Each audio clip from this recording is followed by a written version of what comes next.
Hello everyone out there meeting with the school staffs, our principal and our directors. Hello, I'm here with Mr.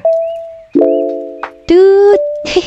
He always give me a ride whenever we have meeting outside. But this is our first meeting outside, so I'm very happy and excited. Before nga na meeting namin, ay binigyan na kami ng form, Google form para pumili sa menu.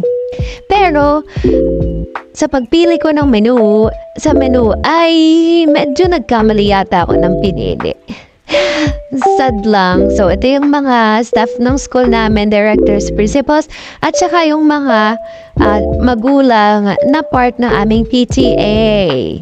So, ayan na nga. Ako dito mag-isa. Siyempre, kita-kita niya naman dyan.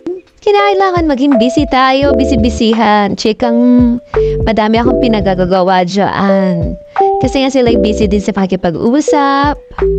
Kinakailangan tayo ay mapagmatsyag. Anyways, ito na nga. Akala ko yung in-order ko ay gusto ko. Pero hindi pala. Expectation versus reality ang nangyari. Bale yun nga, umorder kami, roasted chicken or meat, parang ganon yung in-order ko na may kane. Tapos, ganito pala siya, matcha. Hindi ko masyadong na-feel ang pagkain ko dyan. Nakala ko pa naman ang ganda ng order ko. Mali pala. And bali guys, meron po pala kaming limit sa order din. So bali, ang naging pag-order lang namin ay umaabot lang per tao na per head ay 250 or 230 NTD lang yung pwede mo i-order. So dapat pagkasyahan mo doon yung sa pagkain mo, yung pinaka main dish at saka yung iyong drinks. Bali ang aking in-order dyan nga, yun nga may rice tapos roasted chicken. Yung panay nasa loob yung chicken eh, yan. Tapos ninit-nit na chicken lang. Siyempre kinain ko na din, sayang naman. Pero hindi talaga ako fan ng matcha. Tapos parang kumakain ng dahon. So hindi ko feel yung lasa. Tapos may mga nuts pa. Eh diba, usually naman di natin nilalagay yung nuts sa pagkain ng mga main dish. So, bali dito sa Taiwan, madalas silang maglagay ng mga nuts kahit pa yung main dish. Anyways, maganda naman yung place, 10 over 10. Kaso lang yung food medyo parang hindi ko talaga trip.